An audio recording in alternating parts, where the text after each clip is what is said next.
पिछले लेक्चर्स में हमने कुछ इंट्रोडक्शन पे बात की, कुछ हमने हिस्ट्री पे बात की और ओवरऑल कुछ और इनोवेशंस पे हमने बात की। मुझे लगता है काफ़ी ज़्यादा थ्योरेटिकल हो गया है चीज़ें। आप लोग एक्सपेक्ट कर रहे होंगे कि हम लोग फ़ौरन से शायद एडिटिंग शुरू कर देंगे काम करना। आगे जाके बिल्कुल ऐसा ही है, आप लोग प्रैक्टिकल कोर्स ही करेंगे, सारा प्रैक्टिस भी करेंगे इसकी। लेकिन मुझे लगता है थोड़ा सा बैकग्राउंड, थोड़ा सा वर्क फ्लो और इस सारे प्रोसेस को समझने के लिए आपको इन चीज़ों से गुजरना ज़रूरी है। ये जो प्रोसेस, ये जो वर्क फ्लो है, ये बड़ा इंपॉर्टेंट होता है क्योंकि आप सिर्फ एक रोल नहीं कर रहे होते। आप बेसिकली एक रोल को करते हुए बाकी और चीज़ों में भी प्रॉपरली इन्वॉल्व होते हैं। अब ऐसा हो नहीं सकता कि आप एज एन एडिटर काम कर रहे हैं तो आपको पता ही ना हो कि ये शॉट कौन सा होता है, क्योंकि कैमरामैन ने जब उसको शूट करना है, जब उसको फिल्म करना है, आपके पास जब डाटा आएगा और आप जब इसको एडिट कर रहे होंगे तो वो एक प्रॉपर टर्मिनोलॉजीज में बात हो रही होगी कि आपको मीडियम शॉट चाहिए, आपको पैन चाहिए, आपको टिल्ट चाहिए। तो आपको वो फिर टर्मिनोलॉजी समझना भी ज़रूरी हो जाता है आपके लिए। अभी हम बात करते हैं प्रोसेस की, वर्क फ्लो की। तो बेसिकली हमारे पास इस वक्त ओवरऑल अगर मैं फिल्म मेकिंग की बात करूं तो हमारे पास कोई 5 मेन चीज़ें हैं, जिसमें सबसे पहला हमारे पास जो प्रोसेस या जो हमारा फेज़ है वो डेवलपमेंट फेज़ है। डेवलपमेंट के बाद हम लोग जाते हैं अपने प्री प्रोडक्शन में। प्री प्रोडक्शन के बाद हम लोग आते हैं अपने प्रोडक्शन में, फिर हम पोस्ट प्रोडक्शन और उसके बाद फिर डिलीवर और डिस्ट्रीब्यूशन में। तो ये जो पांचों चीज़ें हैं, थोड़ा सा मैं इनको मज़ीद एलेबोरेट कर देता हूँ आपके लिए। सबसे पहले आप जब आते हैं डेवलपमेंट फेज़ में तो उस वक्त आपके पास जो भी प्रोजेक्ट होता है जस्ट एक आइडिया है। आपने किस तरीके से उसको एग्जीक्यूट करना है, क्या क्या रिसोर्सेज चाहिए होंगे, तो आपके पास इस वक्त दिमाग में आइडिया है। आप उसको थोड़ा सा उस पर काम शुरू कर देते हैं। जितना बड़ा वो प्रोजेक्ट होगा उसके लिए बजट्स इन्वॉल्व होंगे, आपको पार्टनरशिप्स चाहिए होंगी, आप लोग मे बी दोस्तों के साथ मिलके बना रहे हैं, मतलब या कमर्शियली बना रहे हैं, तो आपको वो सारी चीज़ों पे थोड़ा सा सोचना शुरू कर देते हैं। आप टॉपिक डिसाइड कर लेते हैं कि आपका मेन टॉपिक क्या होगा, किस तरीके से आप उसको एग्जीक्यूट करेंगे।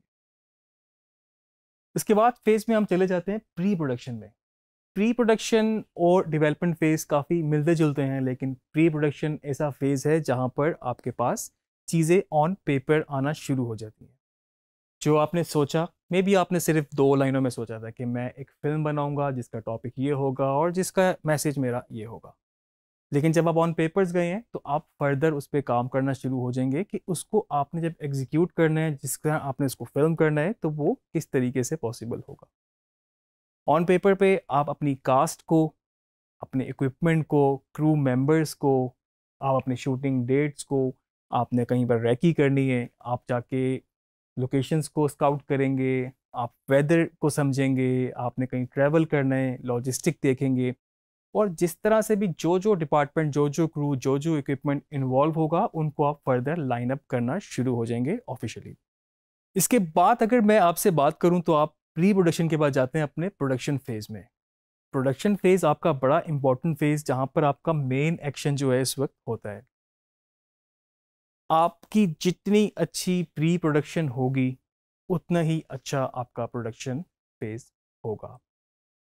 फिल्म इन्वायरमेंट में जहाँ पर बहुत सारा क्रू इन्वॉल्व है, जहाँ बहुत सारे रिसोर्सेज इन्वॉल्व हैं, वहाँ पर आपको अपनी प्री प्रोडक्शन इतनी अच्छी रखनी पड़ती है कि आपको प्रोडक्शन में कोई मसला ना आए। और अगर बाय चांस कोई मसला होता भी है तो आपको ये मार्जिन ना हो कि आपको वो दोबारा से फिल्म करना पड़े।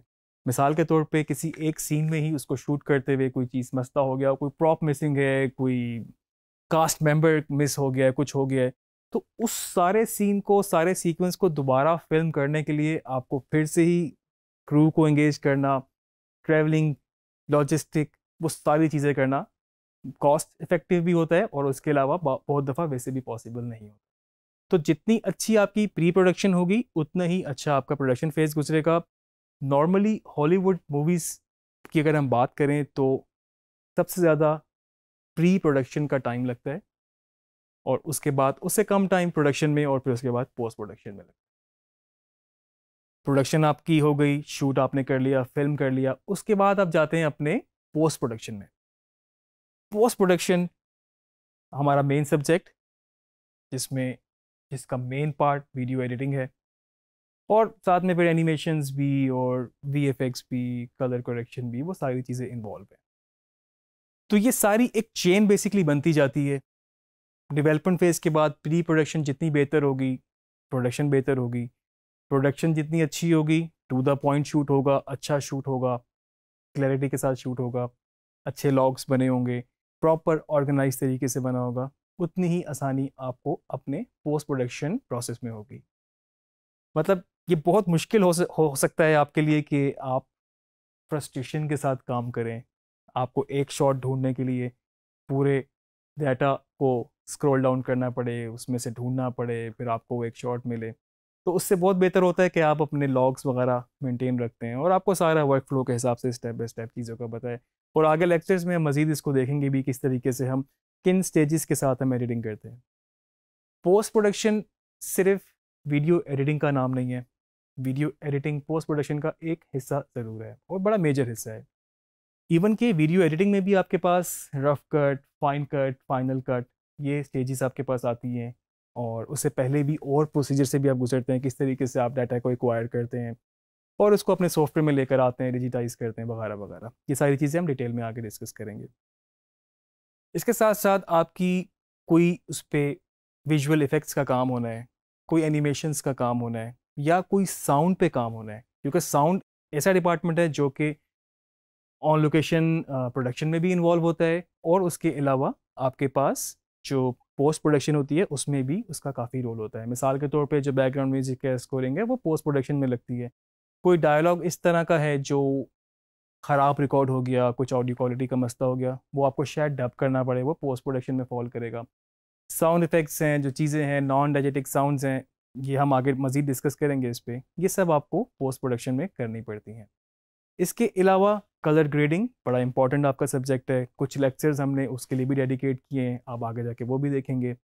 तो कलरिस्ट की एक बाकायदा एक रोल होता है, बाकायदा जॉब होती है। मतलब वो फुल टाइम सिर्फ कलरिंग ही करते हैं। एज अ फिल्म को जो ग्रेड करना होता है, उसको इक्वल करना होता है या स्पेसिफिक टोन की तरफ लेके जाना होता है, तो वो कलरिस्ट का काम होता है। उसके अलावा टेक्स्ट आ रहे हैं, सबटाइटल्स हैं, कैप्शंस हैं, कोई और चीज़ें इन्वॉल्व हैं, कहीं पर लोगो है, कहीं पर नेम बैंड लिखा आ रहा है, वो भी आपका पोस्ट प्रोडक्शन के अंदर होता है।